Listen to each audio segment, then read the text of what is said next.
What is going on, guys? It is Wrestlelamia here, back with another video. A Clash of Champions 2020 has come and gone, and while we've looked at the good, bad and the downright ugly, we didn't look at the show's various goofs, gaffes and glitches. Join us now as we look at the 2020 Clash of Champions blunders. Be sure to subscribe and hit that notification bell for daily wrestling videos, and follow us on Facebook for exclusive lists.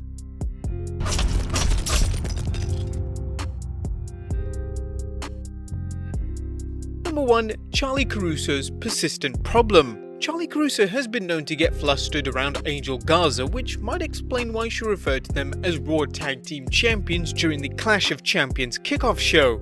Was this wishful thinking by Charly? Well, apparently it's the second pay-per-view in a month where she's had problems telling who the champions are and who the challengers are.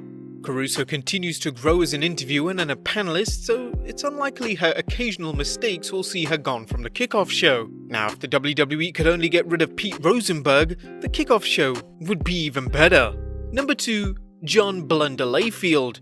Now, Charly shouldn't feel too bad, however, as veteran broadcaster JBL also made a mistake during the pre-show, talking about the Intercontinental Championship match between Apollo Crews and Bobby Lashley. The problem, of course, is that the IC strap was being defended in a triple threat ladder match with AJ Styles, Sami Zayn and Jeff Hardy. A fantastic match, by the way, that Wrestlelamia highly recommends you watch. And as we know, Lashley was in fact defending the United States Championship, a match you can probably skip unless you're a huge fan of either superstar.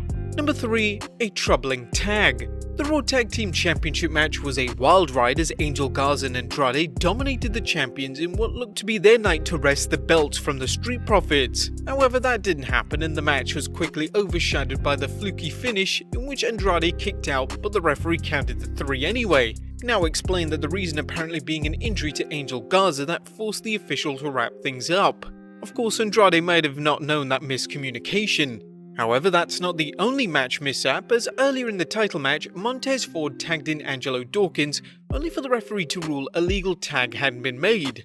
However, when Garza tagged in Andrade, the referee changed his mind, letting Dawkins in, further confusing the fans as to what was happening. Is it any wonder the fans were even more confused when the referee made a clumsy count on Andrade? Number 4. The controversial count. Now we're going to leave it to our viewers as to whether or not this was a mistake, since the referee likely wanted to make sure Angel Garza received immediate medical assistance.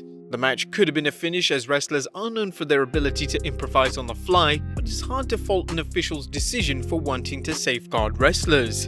And number 5. The Phantom Punt. The ambulance match between WWE Champion Drew McIntyre and Randy Orton had a phenomenal finish when the champ gave the Legend Killer a taste of his own medicine, punt kicking him in the head before ending the match. Unfortunately, it was clear that Drew's boot wasn't even in the same postal code as Orton's head, which somewhat diminished the finish. Now, in Drew's defense, the punt kick is a tricky move to pull off. While Randy Orton's punt kick is a finisher that the WWE has elevated to the level of a wrestling weapon mass of destruction, unless you're Shawn Michaels, it's problematic, as the last thing the WWE wants to do is to have superstars taking hits to the head and suffering a real-life concussion or even a career-ending injury. Anyone who has seen Orton deliver a punt kick knows there have been times when it was clear that his boot missed by a mile. It's largely a matter of making sure the camera operator gets the right shot and the production truck crew uses it. But that didn't happen at Clash of Champions, and Drew's destructive dome drive didn't deliver. Number 6. Jeff Hardy's ladder match.